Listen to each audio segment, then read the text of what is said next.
As the team is run out onto the field at Carisbrook, Dunedin, a record crowd of 40,000 inside the ground and another couple of thousand on the Scotsman's grandstand outside, thrilled with the excitement of the first test in the 1956 series between South Africa and New Zealand. Archer kicks off, and the big game is away to a rugged start. The Springboks get a good return back, but Walsh sends it into touch about 10 yards inside New Zealand territory.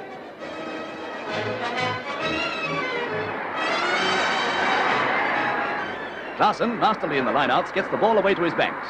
In both lineouts and scrums, the Springboks are belying the critics who expected them to be weak in the forwards against what is claimed to be one of the strongest ever All Black packs. Within a few minutes of the start of play, Drybrough has a shot at goal, but the ball falls short. Winning the ball from the scrums and lineouts, South Africa press on the All Blacks line. Retief lobs a pass back to Elliott. As Brown tackles him, the fair-haired fly-half sends it out to Howe, who, playing the elusive and tricky game New Zealanders have come to expect of him, slips through Jardin's tackle, then Buxton's, before he's crowded into touch. Vincent is penalised. Drybrough has another chance, and this time there's no mistake. After 8 minutes of play, South Africa are 3 points up. Now the All Blacks storm South African territory. From a ruck in midfield, Ackerman scoops the ball up, but it's going wild, and the backs can't hold it in the face of the fiery All Black forwards, now going into the game with a will. McIntosh bodily removes a Springbok from the ruck, and then is on hand to send the ball along the New Zealand back line. Out to Dixon, who makes a brave bid for the corner, but's bundled into touch. Both teams are playing vigorous, willing, and hard rugby. Archer kicks the ball to Jardin's wing. A perfectly placed ball, but the bounce is wrong, and Drybrough knocks it forward out of harm's way. The crowd are delighted at the zest and spirit with which the All Blacks are taking charge of the game after their unpromising start. The ball goes along the back line again, but the movement breaks down at Gray, who's relentlessly marked by Lochner.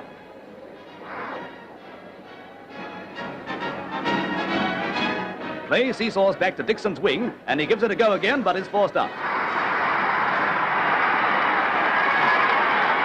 Both spectators and the Springboks are puzzled by the long line-out the All Blacks try. One of the moves adopted during training is not immediately effective, and South Africa get the ball from the line-out. White, the big New Zealand lock playing his 20th successive international game, is momentarily out of action. In the line-outs and scrums, the superiority of the Springboks comes as a surprise to most New Zealanders, who were confident that in this department the All Blacks would outclass their opposition.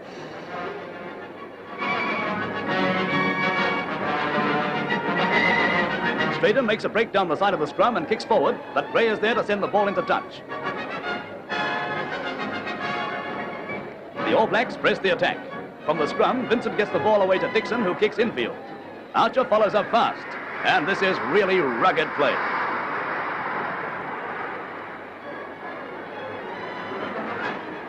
Ackerman has been hit in the leg and is suffering. But after a moment's rest, he's able to play on.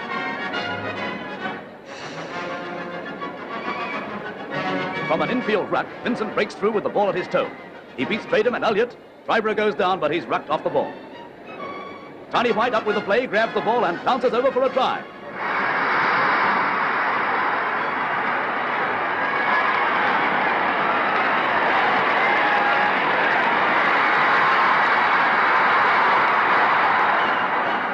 Jardin's kick is over, and New Zealand are in the lead, 5-3.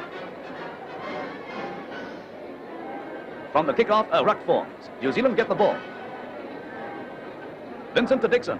He runs, then kicks infield again. The All Blacks follow up fast, harrying the Springboks.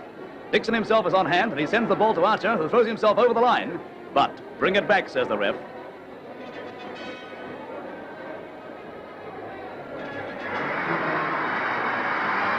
From the scrum under the posts, Gray gets the ball at full speed and is stopped so solidly he bounces back a couple of yards.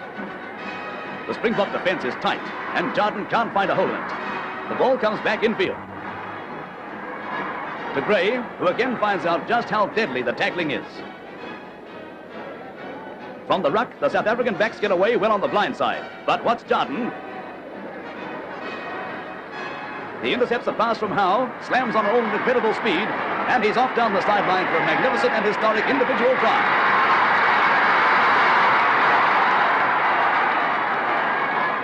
Lochner joins the growing minor casualty list. Jardin converts his try, taking the score to 10-3.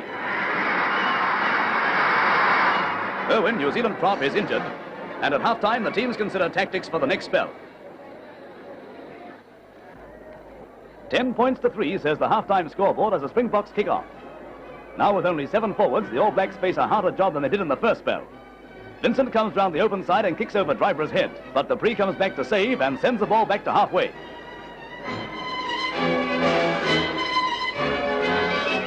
Only 8 minutes after the second half starts, Ackerman has carried off with a damaged knee cartilage, leaving both teams with 7 forwards apiece. Gray makes a saving run midfield. His effervescence and energy delight the crowd. The Springboks strike. Johnston streaks along the line and from an impossible position passes infield to Howe, who flashes over for a good try.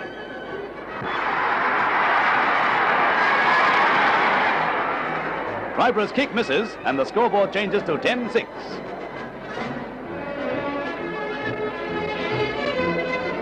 A midfield collision sees 2 players down at the one time, Dupree and Dixon.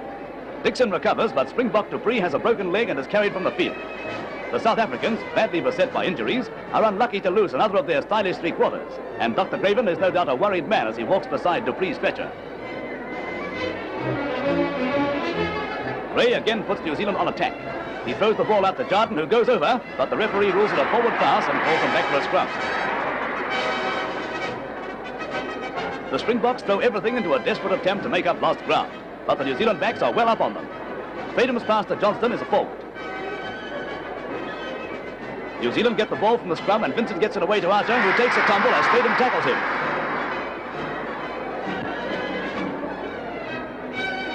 With time fast running out, line out follows line out, ruck follows ruck.